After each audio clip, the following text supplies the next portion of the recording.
Bien-aimés dans le Christ, que la grâce de Jésus-Christ notre Seigneur, l'amour de Dieu le Père et la puissance du Saint-Esprit descendent maintenant sur nous pour nous aider à méditer cette parole, afin qu'elle puisse porter du fruit dans notre vie pour la plus grande gloire de Dieu et le salut de nos âmes. En ce 5e dimanche du temps ordinaire de l'année C, j'aimerais méditer avec vous l'évangile de Jésus-Christ selon saint Luc, au chapitre 5, du verset 1 au verset 11.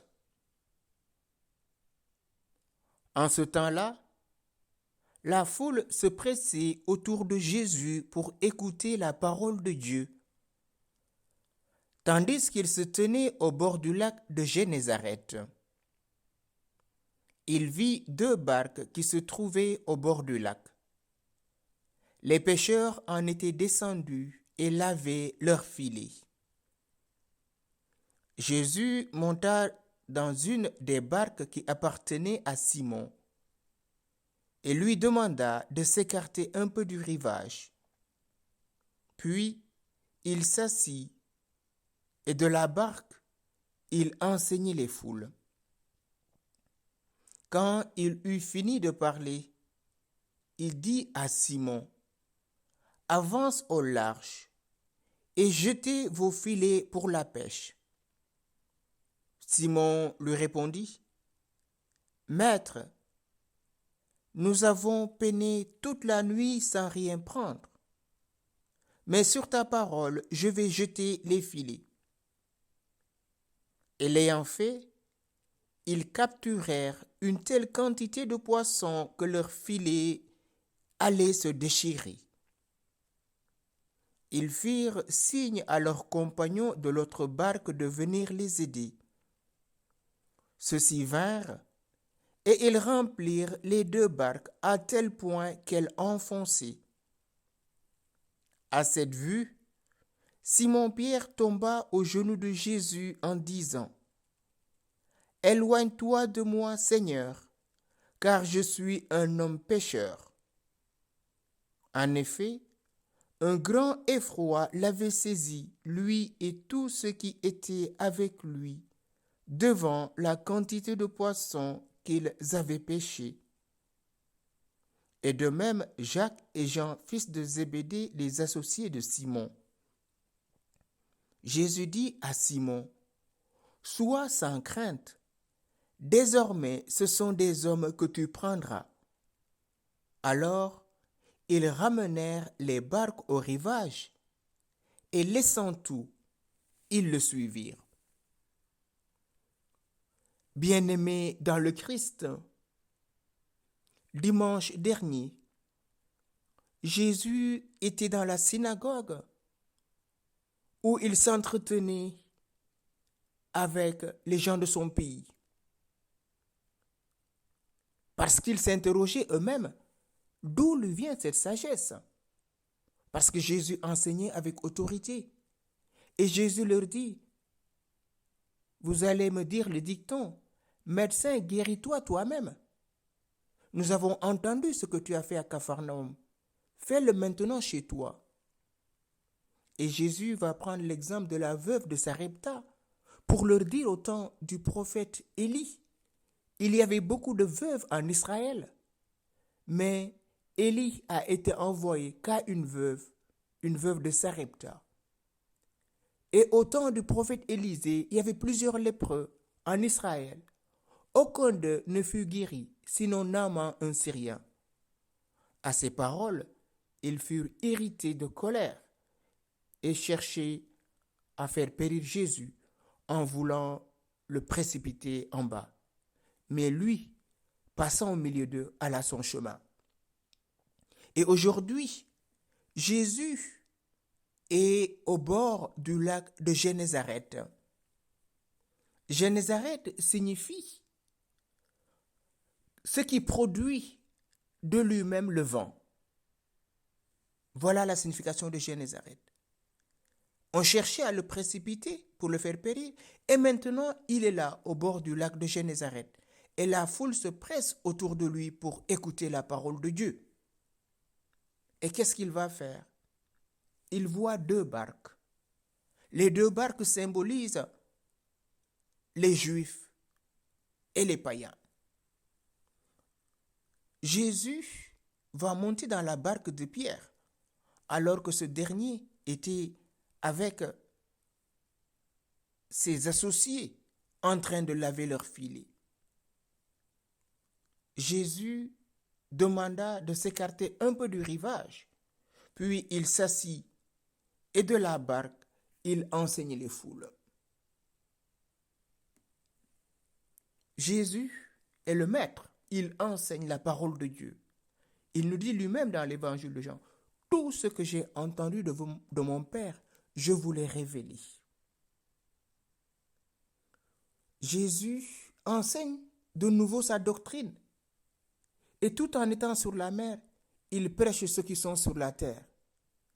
Étant assis, il enseigne le peuple de dessus de la barque. Parce qu'en se retirant un peu de la foule qui l'écrasait et en s'asseyant sous la barque, sa voix porte plus. Il se montre plein de condescendance pour tous afin de les enseigner, de les instruire.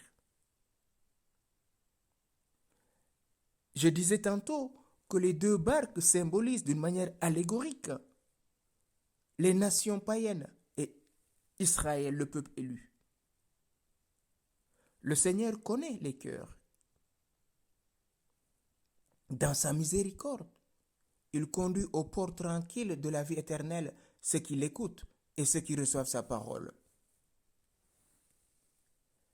Les pécheurs sont les docteurs de l'Église. La barque de Pierre symbolise l'Église, car comme il le dit lui-même dans l'évangile de Matthieu, « Tu es Pierre, et sur cette pierre je bâtirai mon Église. » Et c'est dans l'Église que la foi est proclamée. Quand il eut fini de parler, il dit à Simon, « Avance au large et jetez vos filets. » Ces filets, tantôt, les pêcheurs les jettent pour pêcher. Tantôt, ils les plient après les avoir lavés, parce qu'en effet, tous les temps ne sont pas égaux, propres à la prédication, et que le docteur doit tantôt se livrer à l'enseignement, tantôt s'occuper de lui-même. La barque de Simon, c'est l'église primitive, dont saint Paul a dit, celui qui a opéré en Pierre pour l'apostolat de la circoncision, Galates au chapitre 2. Oui, notre Seigneur montre dans la barque de Pierre, parce que la multitude de ceux qui croyaient n'avait qu'un seul cœur et une seule âme, nous rappellent les Actes des Apôtres. Toute cette foule qui est massée au rivage pour écouter Jésus avait adhéré à sa parole. Et voilà que Jésus ordonne à Pierre d'avancer au large et de jeter les filets. Il s'accommode aux dispositions comme aux diverses occupations des hommes, c'est-à-dire à une étoile qu'il avait appelée les manches. C'est par le métier de la pêche qu'il appelle à lui les pêcheurs. Simon lui dit, « Maître, nous avons travaillé toute la nuit sans rien prendre. » Il n'ajoute pas, « Je ne me rendrai pas à votre parole. Je ne veux pas m'exposer à de nouvelles fatigues. » Loin de là, Pierre s'empresse de répondre, « Maître, sur ton ordre, je jetterai les filets. » C'est de la barque de Pierre que notre Seigneur avait enseigné le peuple. Il ne veut pas laisser sans récompense celui qui a mis à sa disposition sa barque. Il le récompense doublement. D'abord, il lui fait prendre une multitude incroyable de poissons. Et en second lieu, il en fait son disciple. Oui, par l'obéissance de Pierre. Il l'appelle maître parce qu'il a entendu enseigner. Nous avons peiné toute la nuit sans rien prendre. Mais Pierre continue. Il ne s'entête pas, il ne refuse pas. Il obéit. Malgré la peine de la nuit, malgré cette pêche infructueuse, il fait confiance. Mais sur ta parole, je vais jeter les filets. Parce que la parole est une parole de vie. Dieu, par sa parole, a créé l'univers et tout ce qu'il renferme. Pierre s'appuie sur cette parole du Maître. Il a entendu l'enseignement du Christ et il s'appuie sur cette parole parce que Jésus enseigne avec autorité. Sur ta parole, je vais jeter les filets. Et l'ayant jeté, ils prirent une si grande quantité de poissons que leurs filets se rompaient. Pierre prit une telle quantité de poissons qu'il ne pouvait pas les tirer hors de l'eau et qu'il demande du secours de ses compagnons. Ils firent signe à leurs compagnons qui étaient dans l'autre barque de venir. Il les appelle en leur faisant signe, car l'étonnement que lui causait cette pêche miraculeuse lui ôtait ainsi l'usage de la parole. Parce que la parole qu'il avait entendue avait habité en lui. Si mes paroles demeurent en vous, vous demeurez en moi. Voilà que maintenant Christ demeure en Pierre, raison pour laquelle il ne peut que faire signe à ses compagnons, parce qu'ils ne sont pas encore été touchés par la vue du miracle. Les autres disciples répondent à son appel, et ils vinrent et ils remplirent deux barques.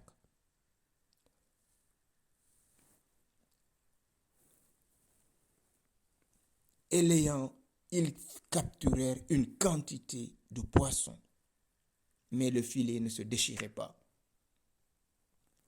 À cette vue, Simon-Pierre tombe aux pieds de Jésus en disant « Éloigne-toi de moi, Seigneur, car je suis un homme pécheur. » Pierre avait appelé Jésus maître. Maintenant, il l'appelle Seigneur. Il voit en Jésus celui qui est venu délivrer l'homme de l'esclavage du péché, celui qui est venu affranchir l'homme pour faire de lui un enfant de Dieu. Seigneur, Kurios, éloigne-toi de moi, car je suis un homme pécheur. Nul ne s'attribue à lui-même cette mission. Pierre reconnaît son état, son incapacité. Lui, le professionnel de la pêche, toute une nuit, il n'a rien pris. Mais sur la parole de Jésus, sur l'obéissance et la confiance en cette parole, le voilà qui remplit deux barques. Mais comment, frères et sœurs, se rendre compte que la voix que nous avons entendue vient du Seigneur? Comment découvrir notre mission dans l'Église? Comment découvrir notre vocation? Il me semble, c'est par la fécondité. C'est la fécondité de sa pêche qui a authentifié le passage de Dieu dans la vie de Pierre. Cette prise de conscience provoque en lui l'humilité.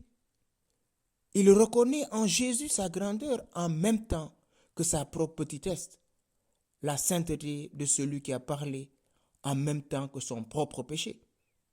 Il mesure la distance qui sépare le maître et le serviteur, Jésus et Pierre. Alors, seulement Jésus l'investit d'une mission. Désormais, je ferai de vous des pêcheurs d'hommes. Oui, frères et sœurs, nul ne s'attribue à lui-même cette mission. Mais ce n'est pas tout. Cette mission requiert aussi l'expérience d'une rencontre personnelle avec Jésus. Pierre était un professionnel de la pêche, mais sa rencontre avec le Christ a rendu fécond son ministère. Il faut une rencontre personnelle avec le Christ pour pouvoir témoigner du miracle qu'il a opéré dans notre vie. Sans oublier ce passage incontournable et souvent douloureuse de découvrir que nous sommes pécheurs. Nous sommes des êtres fragiles. Mais rappelez-vous ce que dit Jésus à Pierre. C'est dans ta faiblesse que je déploie ma puissance. Il faut du temps pour que nous réalisions comme Paul que la grâce de Dieu nous suffit et que sa force se déploie dans notre faiblesse. 2 Corinthiens au chapitre 12, le verset 9. Comment sans cette expérience pourrions-nous annoncer la bonne nouvelle du salut? Comment laisserions-nous la parole de grâce nous traverser et faire en nous sa demeure?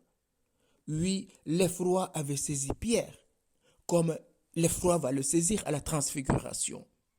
Devant le visage sublime du Christ, lumineux, ses habits qui étaient comme la lumière, son visage comme le soleil, Pierre est frappé d'effroi et il dit à Jésus, « Maître, il est bon que nous demeurions ici. Dressons 3 tentes, une pour toi, une pour Moïse et une pour Élie. » C'est ce même effroi qui saisit Pierre. devant la quantité de poissons qu'il vient de prendre. Et voilà, laissant tout, ils le suivirent. Oui, frères et sœurs, il faut un lâcher-prise dans notre vie. Il faut accepter que la parole puisse venir se faire chair en nous. Et en laissant cette parole se faire chair en nous, cette parole chasse tout ce qui est ténèbres en nous, c'est-à-dire toute emprise, toute inclination au péché, pour que la grâce surabonde. Accepter de lâcher prise, c'est faire confiance en cet homme inconnu qui passe et qui nous demande de jeter les filets. Oui, Pierre et ses compagnons ont passé toute une nuit sans rien prendre. Ils étaient fatigués, mais la confiance va plus loin. Leur foi s'éveille en la parole de cet homme qui leur ordonne de jeter les filets. Oui, à la vue de ce miracle, Pierre est dans l'admiration. Il était plongé dans la stupeur. Et lui, ainsi que ses compagnons. Seigneur Jésus, toi seul peux rendre fécond notre vie.